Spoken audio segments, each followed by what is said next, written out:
আমি যদি বলতে যাই তো অনেকে আবার আমাকে ভারতপন্থী বলবেন, আর সবাই তো আমাকে ভারতপন্থী বলা শুরু করেছে। আমি মনে করি it's the people who will decide যে আমরা যে তার আওয়ামী লীগ রাজনীতি করবে কি করবে না। একদিকে আপনার ভারতবর্ষে আওয়ামী লীগের অবস্থান, হাসিনার অবস্থান, এবং এখন পর্যন্ত ভারতবর্ষের একটা কোল্ড শোল্ডার, এই জিনিসগুলো আপনার আমাদের জন্য খুব ভালো একটা ভবিষ্যৎ তৈরি করছে না।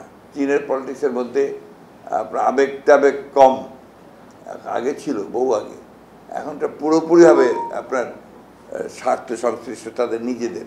ভূ রাজনৈতিকভাবে চীনের সঙ্গে সম্পর্ক তৈরি করা এটা আমাদের খুব প্রয়োজন। আমরা আমাদের দলের পক্ষ থেকে আমাদের যেটা ঘোষিত নীতি, সেই নীতি খুব পরিষ্কার করা বলা আছে যে we are friends to all. সেখানে চীন বলেন, আমেরিকা বলেন, যুক্তরাষ্ট্র বলেন, ইউরোপিয়ান ইউনিয়ন বলেন, ভারত বলেন, পাকিস্তান বলেন, সকলের সঙ্গে আমরা একটা সুসম্পর্ক তৈরি করতে চাই। কারণ আমরা একটা ছোট দেশ, আমাদেরকে নিঃসন্দেহে সকলের সঙ্গে সুসম্পর্ক রেখেই আমাদের কাজ করতে হবে। আমাদের তো আপনার সুপার পাওয়ার না যে আমাদের কোনো আপনার কর্তৃত্ব দরকার, বা আমাদের একটা আপনার ভূ রাজনৈতিক একটা বড় রকমের ভূমিকা পালন করতে, তাও না। আমাদের স্বার্থে যেটুকু আমাদের দরকার তার জন্য আমাদের অবশ্যই, বিশেষ করে রিসোর্সফুল দেশ যেগুলো আছে, সম্পদশালী দেশ যেগুলো আছে, আপনার যেমন চীন আছে, আমেরিকা আছে, ইউরোপিয়ান ইউনিয়ন, ইউকে, প্রতিবেশী দেশ হিসেবে ভারত, পাকিস্তান, এমনকি মিয়ানমার, তাদের সঙ্গে আমাদের ভালো সম্পর্ক রাখা প্রয়োজন বলে আমরা মনে করি। অর্জন হচ্ছে যে ওই প্রেসিডেন্টের সঙ্গে দেখা হয়েছে, যেটা খুব রেয়ার ওকেশনস আর কি, এবং সেখানে কিছু আলোচনা হয়েছে নিঃসন্দেহে, যেটা পজিটিভ হবে বলে আমার মনে হয়। এবং আপনার কতগুলো যে আপনার স্মারক, যেটাকে MOU স্বাক্ষর হয়েছে, সেগুলো পজিটিভ, এবং আমি মনে করি এটা একটা পজিটিভ মেসেজ আমরা পেয়েছি আর কি। রাজনৈতিক কোনো তাৎপর্য আছে, কারণ গত 15-20 বছরে তো আমরা দেখেছি পার্শ্ববর্তী একটা দেশের ব্যাপক প্রভাব ছিল আমাদের এখানে। ব্যাপারটা হচ্ছে কি যে চীন, ভারত এবং মার্কিন যুক্তরাষ্ট্র, তাদের তো পশ্চিমা বিশ্ব আর কি, তাদের তো বাংলাদেশে একটা আলাদা একটা আগ্রহ আছে। সে আগ্রহটা হচ্ছে প্যাসিফিক, ইন্দো প্যাসিফিক যে জোন, সেটার উপরে। সেক্ষেত্রে বাংলাদেশ একটা ইম্পর্ট্যান্ট একটা ভূমিকা রাখতে পারে। সেই কারণে সবাই চায় যে বাংলাদেশের সম্পর্কে একটা ভালো সম্পর্ক তৈরি হোক। বাংলাদেশের সবচেয়ে ভালো কাজ হবে এটাকে নিজের স্বার্থে কাজে লাগানো, অর্থাৎ আমার ইন্টারেস্টে আমি এই স্বার্থ যেটা অন্যান্যদের প্রয়োজন আছে সেটাকে আমি কাজে লাগাই। সেটাকে আমরা কাজে লাগাতে পারলে আমি মনে হয় যে বাংলাদেশের জন্য ভালো হবে। একটু আমি শেষ করি স্যার, সেটি হচ্ছে যে চায়না সাম্প্রতিক সময় আমরা দেখেছি যে বিভিন্ন পলিটিক্যাল পার্টিকেও তারা দাওয়াত দিচ্ছিল।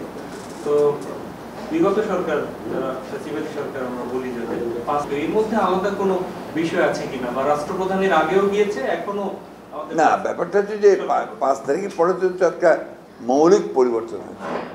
5 তারিখের আগেই ছিল একটা পুরোপুরি একটা অটোক্রেটিক গভর্নমেন্ট, এবং যারা কাজ করতেন এই সময় অন্যান্য দেশগুলো, চীনও, তাদের যে ইনভেস্টমেন্ট দেখা যেত, সেই আওয়ামী লীগের সরকারের সঙ্গে ছাড়া তার বাইরে কোনো কিছু করতে পারতো না, সেই সুযোগ তাদের ছিল না।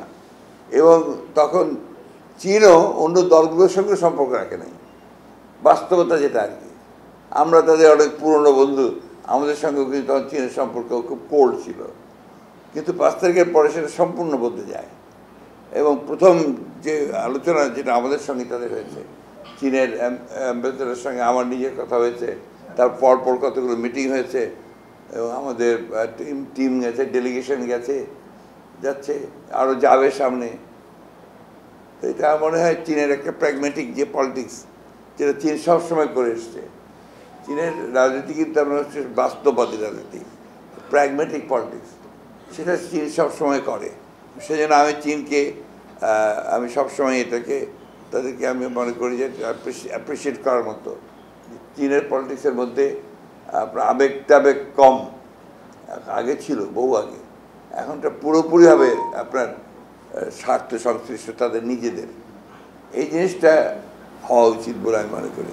স্যার এখানে একটা কথা বলছি, সেটা হচ্ছে যে চীনের সাথে যখন সফরে এই আমাদের চুক্তি বা এমইউ হচ্ছে সম্ভাবনার দ্বার খুলছে, গত 15 বছরে কিছু রিপোর্ট এসেছে এবং লাস্ট 5 তারিখের পরে কিছু রিপোর্ট এসেছে, যেমন সৌদি আরবের সবচেয়ে বড় তেল কোম্পানি আরামকো তিনবার তারা বাংলাদেশে বিনিয়োগ করার জন্য উদ্যোগ নিয়েছিল, কিন্তু সেটা তারা করতে পারেনি আওয়ামী লীগের আমলে কোনো আপনার আমাদের কারণে। সেটি কিন্তু সৌদির যে রাষ্ট্রদূত বাংলাদেশে নিযুক্ত আছেন তিনি কিন্তু কয়েকদিন আগে বলেছিলেন। এমনকি স্যামসাংও বাংলাদেশে বিনিয়োগ করতে চেয়েছিল জাপানিজ কোম্পানি। তো এই ধরনের বিনিয়োগগুলো আটকে ছিল। এগুলোর কারণ ব্যক্তিগত কারণ, আপনার এই কারণগুলো ছিল আপনার মানে এটা হচ্ছে যারা ব্যবসা করেন, যারা বোঝেন ভালো, তারা ভালো বোঝেন যে অনেক সময় আপনার ব্যবসায়িক সুবিধা যে যারা অর্জন করতে চান তারা তাদের কারণে একটা পিছনে পড়ে থাকে। দেশের স্বার্থটা বড় হয়ে দেখা দেয় না, এই জায়গায় আপনার তখন ব্যক্তির স্বার্থটাই বড় হয়ে থাকে। স্যামসাংয়ের সঙ্গে বলেন অথবা আপনার সৌদি আরবের আরামকোর সঙ্গে বলেন, এগুলো দেশের জন্য আপনার অত্যন্ত আপনার উপকারী এবং এই ইনভেস্টমেন্টগুলো আসলে অনেক আপনার এমপ্লয়মেন্ট তৈরি হবে এবং অনেক কাজ হবে। তো এটা অনেক সময় দেখা যায় যেগুলো কেউ হয়তো ইন্ডিভিজুয়ালি আপনার এর এজেন্সিতে পেল না, সেই জন্য সে আপনাদেরকে বাধা দিবস থাকে, অথবা গভর্নমেন্টের মধ্যে যারা আছে যারা ওইটার সঙ্গে জড়িত তারাও করতে চায় না, এটাই প্রবলেম হয় আর কি। না, এখন তো সম্ভাবনা তৈরি হচ্ছে, কারণ এখন তো এই বিষয়গুলো আপনার আমরা দেখছি না যে আপনার ব্যক্তিগত কোনো বিষয় আপনার কাজ করছে, আমরা দেখছি যে এখন দেশের স্বার্থটাই সামনে আসছে। স্যার আপনি সুপার পাওয়ারের কথা বলছিলেন, সুপার পাওয়ারের সাথে আমাদের সুসম্পর্ক রাখা উচিত। আবার এমন হয় কিনা যে এক সুপার পাওয়ারের সাথে সুসম্পর্ক করার ক্ষেত্রে অন্য সুপার পাওয়ার আবার বিরাট প্রয়োজন হয় কিনা? এগুলো আপনার নির্ভর করে যে আপনি কীভাবে ডিপ্লোমেসিক অ্যাক্টিভিটিস করেন। পৃথিবীতে বহু দেশ আছে যারা আপনার খুব চমৎকার সম্পর্ক রাখে আপনার এই সুপার পাওয়ারগুলোর সঙ্গে। আপনি ইভেন মালদ্বীপকে দেখেন, কয়েকদিন আগেও দেখা গেল যে সবাই বলছে সে চীনের দিকে চলে গেছে, তাই না? আবার দেখেন যে মালদ্বীপ কিন্তু এখন আবার যে ভারতের সঙ্গে তার সুসম্পর্ক তৈরি করতে শুরু করেছে। ইট ডিপেন্ডস যে আপনি আপনার লিডারশিপটাকে কীভাবে সেটাকে অ্যাসার্ট করছেন এবং আপনি আপনার দেশের স্বার্থটাকে কীভাবে আদায় করে নিচ্ছেন। বাংলাদেশ এবার চায়না যে এই একচীন নীতির প্রতি সমর্থন দিয়েছে, আবার আমরা জানি যে বাংলাদেশের বর্তমান সরকার নির্বাচন কবে হবে ডিসেম্বর থেকে এখন বলতেছে। না, এই ব্যাপারে আমি আমার বক্তব্য আমি কালকেও বলেছি, আমরা খুব আশা করেছিলাম যে এর আগে প্রফেসর ইউনূস যখন বললেন যে ডিসেম্বরের মধ্যেই নির্বাচন হবে, উনি খুব ক্যাটেগরিক্যালি বললেন। আমরা যে 2-3 বার তার কাছে গেছি, দেখা করেছি, উনি কিন্তু শেষ পর্যন্ত ডিসেম্বরের কথা বলেছেন যে ডিসেম্বরের মধ্যে নির্বাচন হবে। এমনকি আপনার ইন্ডিভিজুয়াল পার্সোনালি আমরা যা জানতে পেরেছি সবাই বলেছেন যে নির্বাচন ডিসেম্বরের মধ্যেই হবে। পট করে যখন উনি বললেন যে এটা ওনার বক্তব্যের মধ্যে যে ডিসেম্বর থেকে জুন মধ্যে হতে পারে, উই ওয়ার ফ্রাস্ট্রেটেড।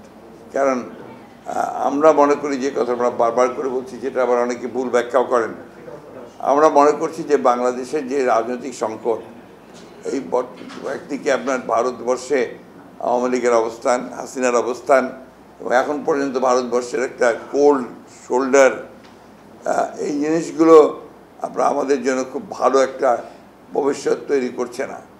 সেই ক্ষেত্রে আমি যদি বলতে যাই, তো অনেকে আবার আমাকে ভারতপন্থী বলবেন, আর সবাই তো আমাকে ভারতপন্থী বলা শুরু করেছে এর মধ্যে। একটা ব্যাপার হচ্ছে যে ওয়ান হু ইজ প্র্যাকটিক্যাল। আমরা রাষ্ট্র চালিয়েছি অতীতে, আমরা আবার রাষ্ট্র চালাবো বলে আশা করি। আমাদেরকে সবসময় আপনার বাস্তব অবস্থাটা চিন্তা করতে হয়। একদিকে যেমন ধরেন মার্কিনীদের সঙ্গে, যুক্তরাষ্ট্রের সঙ্গে আমাদের ভালো সম্পর্ক রাখতে হয়, অন্যদিকে আমরা চীনের সঙ্গে ভালো সম্পর্ক রাখতে চাই। আমাদেরকে যেমন যুক্তরাষ্ট্রের সঙ্গে ভালো সম্পর্ক রাখতে যুক্তরাজ্যের সঙ্গে রাখতে হয়, ঠিক একইভাবে আপনার আবার অন্যান্য ইউরোপিয়ান ইউনিয়নের সঙ্গেও আমাদেরকে ভালো সম্পর্ক রাখা উচিত বলে আমরা মনে করি।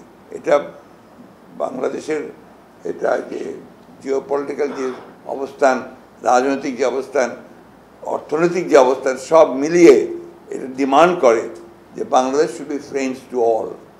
সেই ক্ষেত্রে আজকে আমার যে গণতন্ত্রের শত্রু, তাকে ভারতবর্ষে বসিয়ে রেখে আমি আপনার নির্বাচনটাকে পেছাবো, এটা আরও বেশি সংকট তৈরি করবে বলে আমার মনে হয়। আমরা যেটা বারবার করে বলেছি যে নির্বাচনটা যে আমরা চাচ্ছি এটা নট বিকজ অফ যে আমরা ক্ষমতা যাওয়ার জন্য চাচ্ছি। আমরা মনে করি যে নির্বাচন হলেই সেটা একটা আপনার একটা ম্যান্ডেট পাবে সেই সরকার এবং জনগণের সমর্থন পাবে সেই সরকারটার শক্তি আর একটা আনইলেক্টেড সরকারের শক্তির মধ্যে অনেক পার্থক্য আছে। That is very important. এটাতে ইউটোপিয়ান কথা বলতে লাভ নেই। একটা ইলেক্টেড গভর্নমেন্ট যখন আপনার ইলেক্টেড হয়ে আসে তার যে শক্তি আর একটা যে আপনার আনইলেক্টেড গভর্নমেন্ট তার শক্তির মধ্যে অবশ্যই পার্থক্য আছে।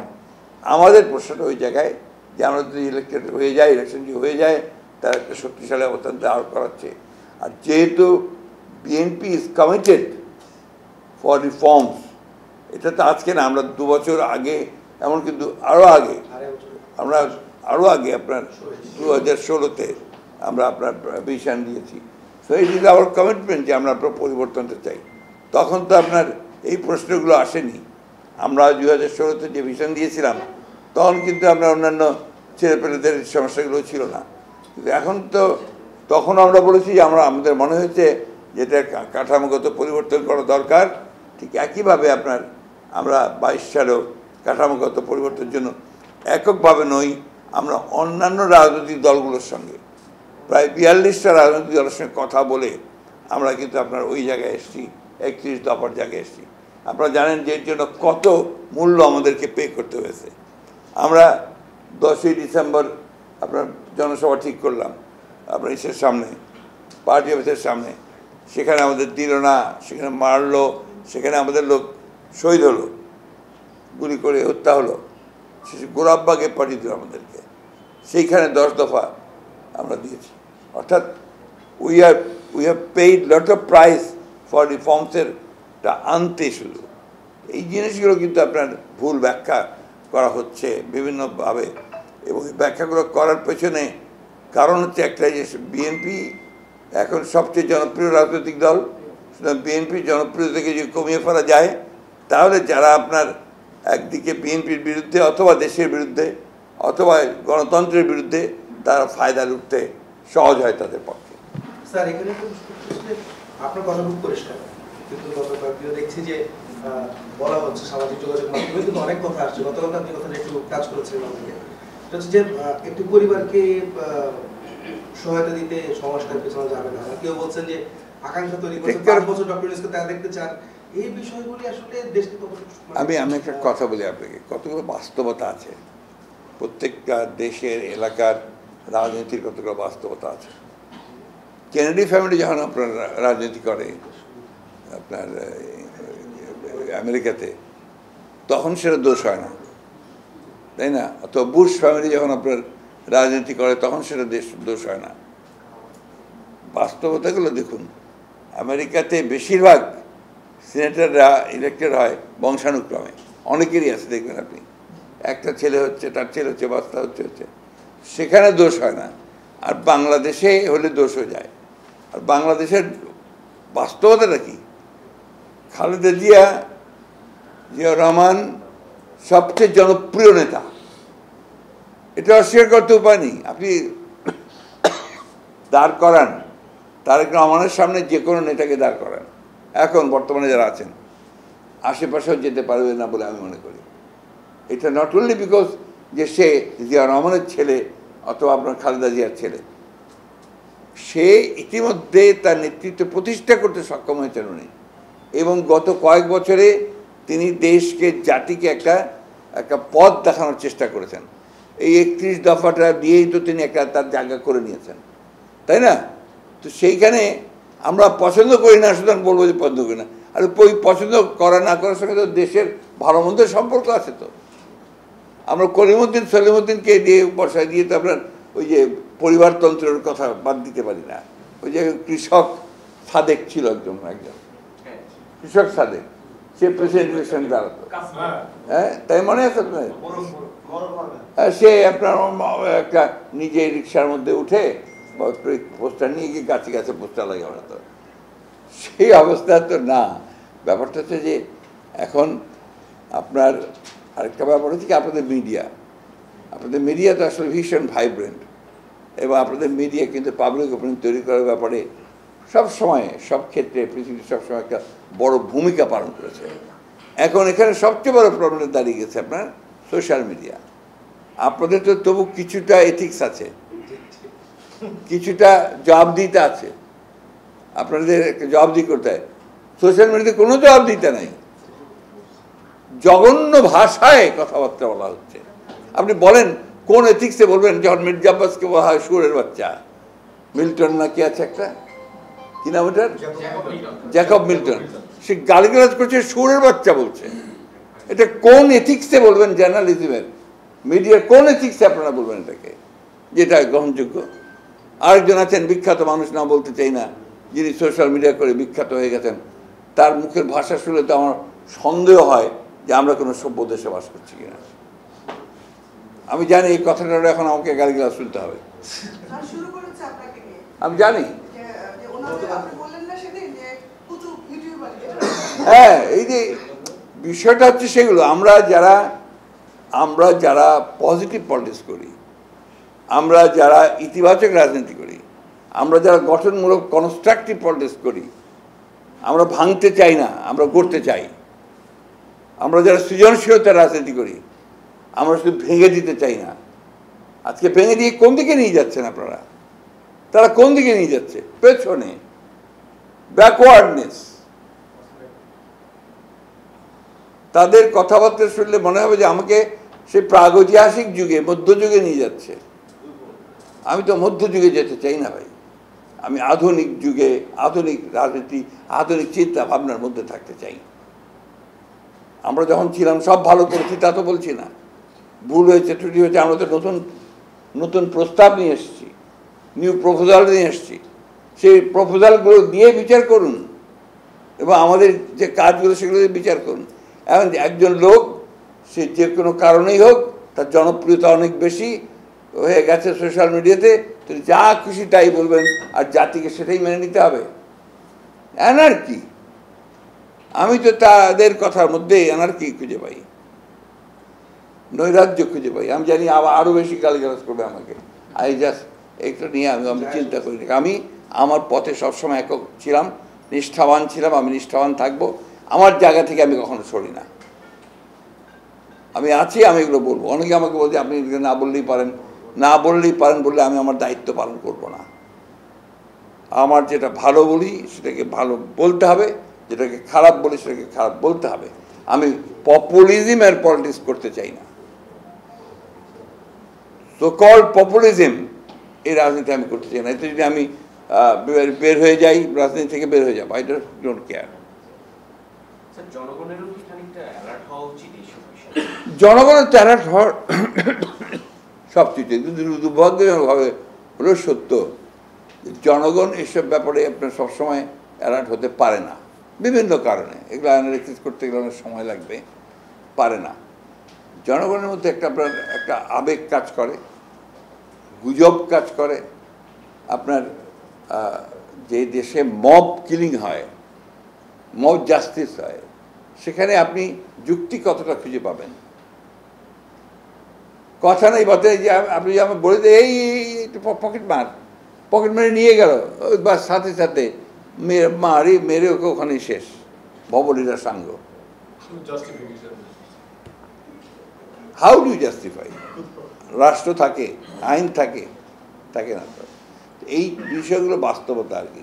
সুতরাং আমার হঠাৎ ওয়ান ফাইন মর্নিং মনে হলো যে আমি এখন আই এম অদ্বিতীয়, আমি হচ্ছি সবচেয়ে বড়, আমি আই এম দ্য লর্ড। আমি আপনাকে মোবিলাইজ করি, আমি আপনার পাবলিক ওপিনিয়ন তৈরি করি, আমার কথায় সব চলে, আপনি হুকুম দিচ্ছেন, ভেঙে যাচ্ছে। সেটা কতটুকু সঠিক হচ্ছে, বেঠিক হচ্ছে, এগুলো চিন্তা করার কোনো অবকাশ নাই। একটা শ্রেণীর মানুষ তো আগায়, তারাই তো করে ঘটনাগুলো। তাদের মজার ব্যাপার হচ্ছে যে যারা করে না তারা কিন্তু এটাকে প্রতিবাদ করছে না। সেই হিসাবে পাল্টা সোশ্যাল মিডিয়াতে যে কথাগুলো আসা উচিত সেগুলো তো সেভাবে আসছে না, বাড়ছে।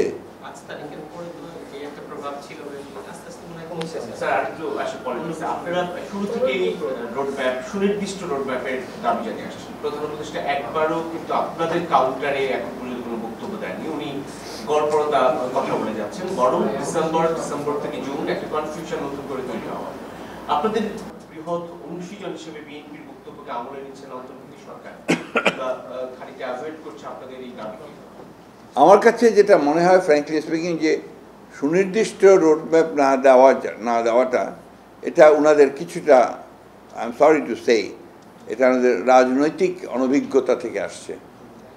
কারণ এই সুনির্দিষ্ট রোডম্যাপ দিলেই কিন্তু আপনার রাজনৈতিক সংকটগুলো যেগুলো আছে সেগুলো তো অনেকাংশে কমে যাবে। রাজনৈতিক দলগুলো আপনার নির্বাচনের দিকে ঝুঁকে যাবে, তারা ওই দিকেই ঝুঁকে পড়বে, অন্যান্য বিষয়গুলো যেগুলো আপনার তৈরি হচ্ছে সেগুলো তারা কম তৈরি হবে। এগুলো হচ্ছে বাস্তবতা। আর একটা জিনিস খেয়াল করে দেখুন যে এই এত বেশি কথা হচ্ছে কেন? কারণ অ্যাজ বিকজ আওয়ামী লীগ এখন ভিজিবল না, তাই না? বিএনপি ভিজিবল বড় দল হিসেবে, নেক্সট পরের দল হিসেবে জামাত ইসলাম আছে, তারাও ভিজিবল। অন্যান্য দলগুলো নতুন ছাত্রদের যে দল সেটা উঠে আসছে, ভালো হয় যদি ভালো করবে ভালো। ফলে এই জায়গাগুলো আপনার একটা কিন্তু বিষয় আছে যে এই জায়গাগুলোকে আপনার একটা অবস্থা তৈরি করা যাতে করে বড় দল হিসেবে বিএনপি আপনার একটু বেকায়দায় পড়ে যায় বা একটু অন্যান্য পড়ে, এই ধরনের একটা চিন্তাভাবনা আছে, যেটা আমি মনে করি বিএনপির জন্য কোনো ক্রাইসিস না। বিএনপি এখনও আপনার এত নেগেটিভ আপনার ক্যাম্পেইন ট্যাম্পেনের পরও it is the largest popular political party. এ আপনারা যতই করেন, সার্ভে করেন, রিপোর্ট নেন, এটা অবশ্যই থাকবে। আর কোনো জাতি সহজে পিছিয়ে যায় না, জাতি as a whole in totality পিছিয়ে যায় না, জাতি আগায়। আর বাংলাদেশের মানুষ তো আপনার লড়াই করা, যুদ্ধ করা, একটা আপনার লিবারেল ডেমোক্রেসির জন্য যুদ্ধ করার জাতি।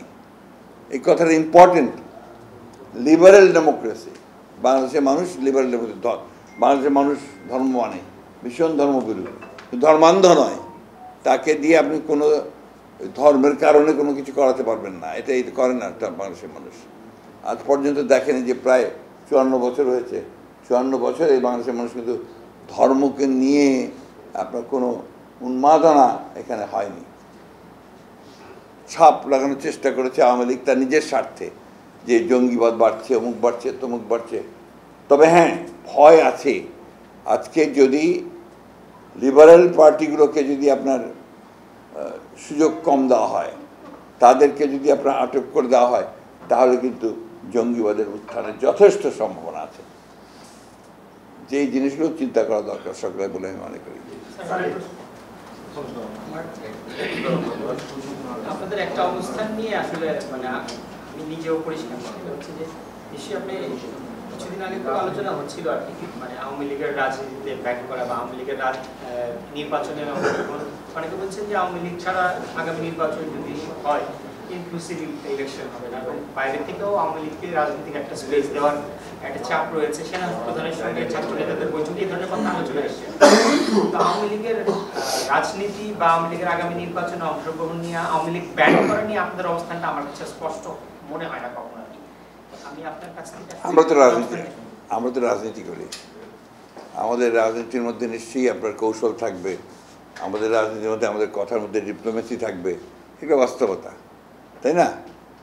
আমরা খুব স্পষ্টভাবে যেটা কথা বলার চেষ্টা করেছি যে আওয়ামী লীগ রাজনীতি করবে কি করবে না এই সিদ্ধান্তটা নেবে জনগণ।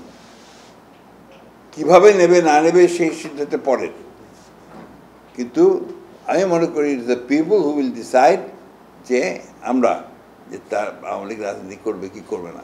তবে এ ব্যাপারে আমাদের কোনো সন্দেহ নাই, দ্বিমত নাই যে যারা এই গণহত্যার সঙ্গে জড়িত তাদেরকে অবিলম্বে আরও দ্রুত তার সঙ্গে তাদের আপনার বিচার হওয়া উচিত এবং তাদের শাস্তি হওয়া উচিত। জনগণ সিদ্ধান্ত নেবে, আপনারা বারবার বলেন আর কি, জনগণ এই সিদ্ধান্তটা কিভাবে নেবে? অনেক পথ আছে, সেই পথ এটা আপনাকে সুস্পষ্ট এখন বলা যাবে না, এই জন্য যে এখন কোনো কিছুই চূড়ান্ত হয় নাই।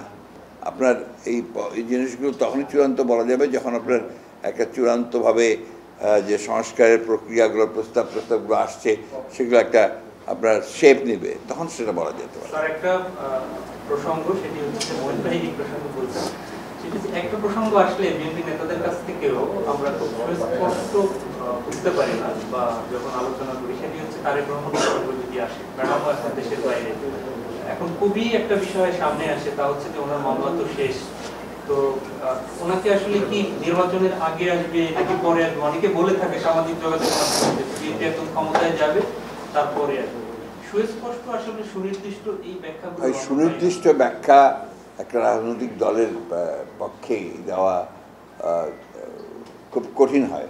আর বিশেষ করে আপনার আমাদের যখন স্ট্র্যাটেজি এখনও নির্ধারিত হয়নি, আমাদের নির্বাচনের স্ট্র্যাটেজি আমরা এখন নির্ধারণ করিনি, আমরা যখন এটা নির্ধারণ করতে পারবো তখন সুস্পষ্টভাবে বলতে পারবো। কখনো বিচারের দাবি, কখনো স্থানীয় সরকার নির্বাচন, কখনো গণপরিষদ নির্বাচন, ছাত্রদের তরফ থেকে বিশেষ করে এই দাবি, সেগুলোকে মূল ফোকাসটাকে একটু ডাইভার্ট করার এক ধরনের চেষ্টা কিনা, এবং তাদের বক্তব্যকেও সরকার। কালকে আমি একটা কথা বলেছি আপনার, যে আমার কাছে ফর দ্য ফার্স্ট টাইম কয়েকদিন ঘটনা থেকে মনে হয়েছে যে দেয়ার ইজ এ টেন্ডেন্সি, একটা প্রবণতা আছে নির্বাচনকে পিছিয়ে দেওয়ার।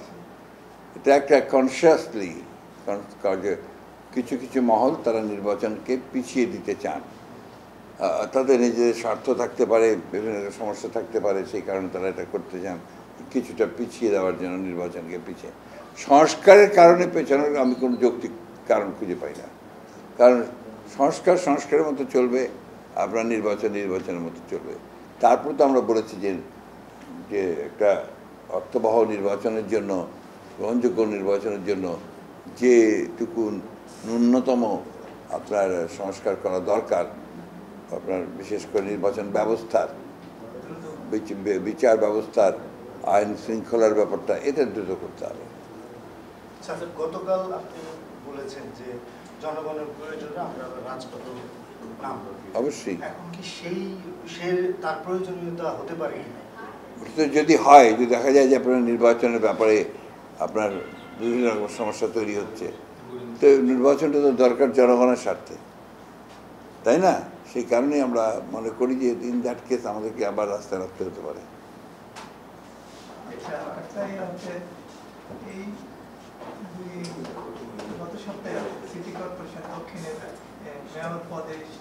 এটা আমি মনে করি যে আপনার সত্যের জয় হয়েছে। নির্বাচন যে সঠিক ছিল না আওয়ামী লীগের আমলে, সেটা প্রমাণিত হয়েছে এবং এটা ন্যায়ের বিজয় হয়েছে। এটা তো ইশরাক ডিসাইড করবে, পার্টি ডিসাইড করবে না, সে সিদ্ধান্ত। একটা প্রশ্ন ছিল, অন্তর্বর্তীকালীন সরকারের আসলে 8 মাস হয়ে গেল, আমরা দেখেছি এর মাঝখানে নতুন রাজনৈতিক দল আসলো, আপনারা কি এখনো মনে করছেন তারা নিরপেক্ষভাবে তাদের ভূমিকা পালন করতে পারছেন? ইদানিং কিছু রিপোর্ট, আপনাদের মিডিয়ার রিপোর্ট, যেটা আপনার কয়েকজন উপদেষ্টা সম্পর্কে আমরা পত্রপত্রিকায় দেখেছি, তাতে করে আমরা আপনার কিছুটা বলা যেতে পারে আশাহত হয়েছি। যেমন আপনার সরকারের টাকা আপনার বিভিন্ন খাতে, সেই সমস্ত উপদেষ্টা যারা আপনার জড়িত তারা ব্যয় করছেন, দলের সঙ্গে যারা জড়িত আর কি, এটা কখনোই নিরপেক্ষতা বহাল করতে পারে না। দ্বিতীয়ত হচ্ছে যে আপনার দলকে প্রতিষ্ঠা করার জন্য সরকারি সুযোগ সুবিধা ব্যবহার করা, আপনার এটাও শুনতে পাচ্ছি আমরা, বিভিন্ন পত্রপত্রিকাতে দেখতে পাচ্ছি আর কি। তো এগুলোকে আমরা মনে করি যে এগুলো নিরপেক্ষতা হারাচ্ছে। আপনার নিশ্চয়ই আমি একবার বলেছিলাম, এর আগেও বলেছিলাম, যে আমরা যেটা আশা করি, আমরা একটা টোটাল নিউট্রালিটি আশা করি ফ্রম দ্য গভর্নমেন্ট, এবং প্রফেসর ইউনূস সাহেবের কাছে সেটা সবচেয়ে বেশি আশা করি। প্রফেসর ইউনূস সাহেব যদি মনে করেন যে কারোর জন্য নিউট্রালিটি ব্যাহত হচ্ছে, তাকে তো তার ক্যাবিনেট থেকে বের করে দেওয়া উচিত। এই শুড বি ক্লিন। আর যদি তা না হয়, তাহলে তো মানুষ মনে করবেই যে আপনার গভর্নমেন্ট নিউট্রাল থাকতে পারছে না। নিউট্রাল না হলে তো আমরা কোনো মতেই সেটা মেনে নেবো না। যদি সেটা এরকম কিছু দাঁড়ায় যে নিউট্রাল না, তখন তো সেটা মেনে নেওয়ার প্রশ্ন উঠবে না। আপনি তো বলেছিলেন এর আগে স্যার যে নিরপেক্ষতা যদি প্রমাণ না করতে পারে সেক্ষেত্রে নিরপেক্ষ সরকার প্রয়োজন হবে। আপনার কাছে এখন কি মনে হয় মানে সেই পরিস্থিতি হতে পারে এটা আমি এখনই সেই ধরনের কোনো পরিস্থিতি আমরা দেখছি না, যদিও অনেকটা আমরা আপনার ওভারলুক করে যাচ্ছি। যেমন আপনার সরকারি টাকা বরাদ্দ করা সুনির্দিষ্ট এলাকাতে, হ্যাঁ, আপনার মসজিদের জন্যে, মন্দিরের জন্যে এই সমস্ত হয়েছে ইতিমধ্যে। তারপর উন্নয়নের জন্য কাজ নেওয়া, এগুলো হচ্ছে। এগুলো তো আপনার কি মেসেজ বহন করে? এটা মেসেজ বহন করে that section of the government is not interrupted. হ্যাঁ, এটা আমরা বলেছি একটা যৌক্তিক সময় আমরা দিচ্ছি, দেখা যাক ইউনূস সাহেব কীভাবে রিয়াক্ট করেন। রাষ্ট্রীয় পৃষ্ঠপোষকতা পাচ্ছে বলে মনে করেন? জি, এনসিপি নতুন যে রাজনৈতিক দল সেটা কি রাষ্ট্রীয় পৃষ্ঠপোষকতা পাচ্ছে? আমি এই মুহূর্তেই এই কমেন্টটা করব না, তবে আপনাদের পত্রপত্রিকা মিডিয়াতে এই ধরনের কিছু নিউজ বেরোচ্ছে, তো সেটা আমরা অবজার্ভ করছি, পর্যবেক্ষণ করছি।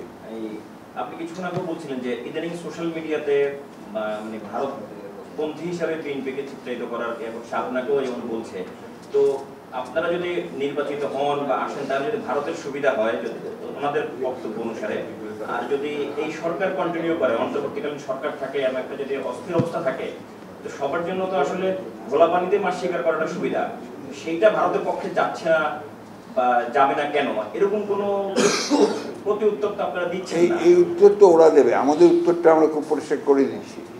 আমরা বলছি যে আমরা কোনো দলের পক্ষে নই, দেশের পক্ষে নই। আমরা কোনো দেশের স্বার্থ এখানে তাদের স্বার্থ আমরা আপনার পালন করতে চাই না। আমরা যেটা করতে চাই আমাদের স্বার্থ, আমাদের যে পানির সমস্যার সমাধান যদি হয়, আমাদের যদি আপনার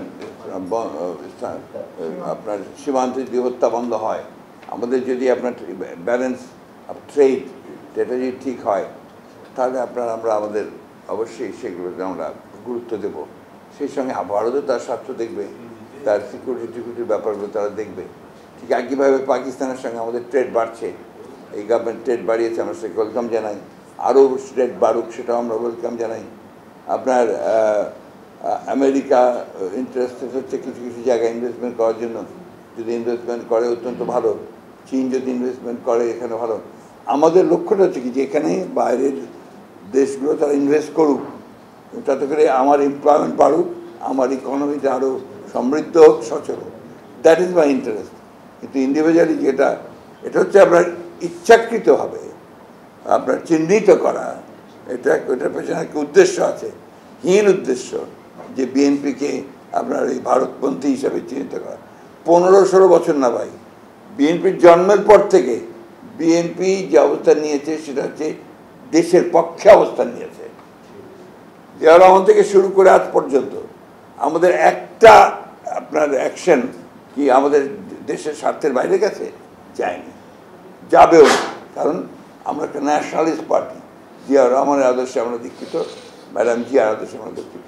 সুতরাং ওই কথাগুলো যারা বলে তারা তো আলটেরিয়ার পলিটিক্যাল মোটিভ নিয়ে বলে। কারণ বিএনপি হচ্ছে সবচেয়ে জনপ্রিয় দল, বিএনপিকে যদি আপনার ওইভাবে ব্যালাইন করা যায়, তার জনপ্রিয়তা যদি কমানো যায়, তাহলে খুব ভালো লাভ হবে। সেই কাজ তারা করছেন। এই যারা এই কথাগুলো বলছেন তারা আসলে কার পারপাস সার্ভ করছেন, এইটা প্রশ্ন করা উচিত। যে আপনি যে কথাগুলো বলছেন, দেশে যে নৈরাজ্য সৃষ্টি করতে চাচ্ছেন, দেশে যে একটা অরাজকতা সৃষ্টি করছেন আপনারা, তাতে কার পারপাস সার্ভ করছেন? তারই পারপাস সার্ভ হচ্ছে না যে বাংলাদেশের বিরুদ্ধে, যে বাংলাদেশের ক্ষতি করতে চায়, তারই তো পারপাস সার্ভ করা হচ্ছে এখানে।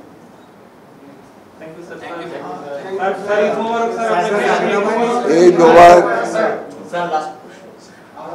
আমাদের একটি রাজনৈতিক দল বাংলাদেশের সেনাবাহিনী নিয়ে বিভ্রান্তিমূলক কথা বলেছে। আমি কিন্তু আপনার সাথে সাথে এটাকে রিয়াকশন দিয়েছি। আমি মনে করি যে বাংলাদেশ সেনাবাহিনীকে বিতর্কিত করা কোনো মতেই উচিত না। এটা এটাকে দেশপ্রেমিক সেনাবাহিনী আমাদের, এটা শুধু আমাদের কাছে স্বীকৃত না, আন্তর্জাতিকভাবে স্বীকৃত। আমি জাতিসংঘের মহাসচিবের সঙ্গে মিটিংয়ে আমি নিজে উপস্থিত ছিলাম। তিনি যে উচ্ছ্বসিত প্রশংসা করেছেন আপনার বাংলাদেশ সেনাবাহিনীর, এটা আমার কাছে আমি খুব গর্বিত বোধ করেছি।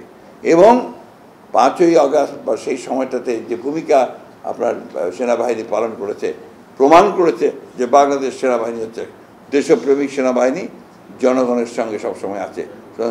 ওই কথাবার্তা যারা বলে, বিতর্কিত করতে চায় বাংলাদেশ সেনাবাহিনীকে, আমি মনে করি না যে তারা বাংলাদেশের স্বার্থের পক্ষে থাকে। স্যার, একটা প্রশ্ন ছিল, নির্বাচনের সংস্কার আমরা দেখছি সবসময়, আপনারা যতবার নির্বাচনের কথা বলেন একটা পক্ষ থেকে বলা হয় বিএনপি নির্বাচন চায় না, বা সকাল থেকে একটা প্রচারণা শুরু হয়েছে প্রধানমন্ত্রীর ক্ষমতা আসলে কমাতে চায় না বিএনপি, একটা অনলাইন প্রচারণা। তো এই ধরনের সংস্কার এবং নির্বাচনকে বারবার যে মুখোমুখি দাঁড় করানো হচ্ছে, এটার পিছনে আপনারা উদ্দেশ্য একটাই, বিএনপিকে আপনার মেলাইন করার চেষ্টা করা। বিএনপি সবচেয়ে বড় রাজনৈতিক দল, কালকে আমি এটা বলেছি যে বিএনপি আপনি যদি এখন ইলেকশন দেন বিএনপি জিতবে। হ্যাঁ, ওইটাকে কীভাবে কমানো যায়, বিএনপির জনপ্রিয়তা কীভাবে কমানো যায়, বিএনপিকে হেয় প্রতিপন্ন করা যায়। 5 তারিখের আগে পর্যন্ত বিএনপি ভালো দল ছিল, লড়াই করেছে, তাই না? 5 তারিখের পরে বিএনপি খারাপ দল হয়ে গেছে। 15টা বছর লড়াই করেছি, 15টা বছর। কিছুক্ষণ আগে আমার বাসায় এক ভদ্রলোক এসেছিলেন, তার ছেলে মেয়ে 14 বছর তার বাবাকে দেখতে পায়নি, 14 ইয়ার্স। সে পালিয়ে পালিয়ে পালিয়ে পালিয়ে থাকে, কারণ 10-12-30টা তার মামলা। আপনি চিন্তা করে দেখেন, এটা একটা ঘটনা বললাম। আপনি আমানুল্লাহ আমান মানে এক ছাত্রনেতা আছে, চেনেন আপনারা? আমি জেলে হঠাৎ করে আমি খবর পেলাম যে আমানুল্লাহ আমানকে নিয়ে এসছে জেলে। সে অত্যন্ত অসুস্থ, সে দাঁড়াতে পারছে না। তা আমি ডাক্তারকে ডেকে পাঠিয়ে বললাম যে আপনি দয়া করে এখনই তার কাছে যান, গিয়ে দেখে আসুন ছেলেটা কেমন আছে এবং পারলে তাকে হাসপাতালে নিয়ে আসেন। তো ডাক্তার সাহেব যিনি ছিলেন, ই ওয়াজ ভেরি কাইন্ড। উনি গেছেন, গিয়ে দেখেছেন যে তার সমস্ত পাগুলো থেতলে দিয়েছে, নখগুলো সব তুলে ফেলেছে। হ্যাঁ, অ্যান্ড হি জাস্ট ক্যানট, আপনি দাঁড়ানো দূরের কথা, সে শুতেও পারছে না। এই নির্মম অত্যাচার নির্যাতন তারা করেছে, দাঁতগুলো তুলে ফেলেছে। সবচেয়ে মারাত্মক ঘটনা যেটা আপনার লাস্ট টাইম 5 তারিখের আগের, আমাদের তো প্রায় 3500-4000 মানুষকে নেতাকর্মীকে গ্রেফতার করেছে। গিয়ে জিজ্ঞেস করবেন ডিবিতে, কালো কাপড় পরে, যে মুখে নিজে কালো পরে অথবা ভিকটিমকে কালো কাপড়, নাম বলবো না, আমাদের সিনিয়র লিডারদেরকে পর্যন্ত অত্যাচার করেছে, ফিজিক্যালি অত্যাচার করেছে, এগুলো তাহলে এমনি হয়েছে? বিএনপি কোনো কিছুই করে নাই, বিএনপির কোনো কন্ট্রিবিউশন নাই।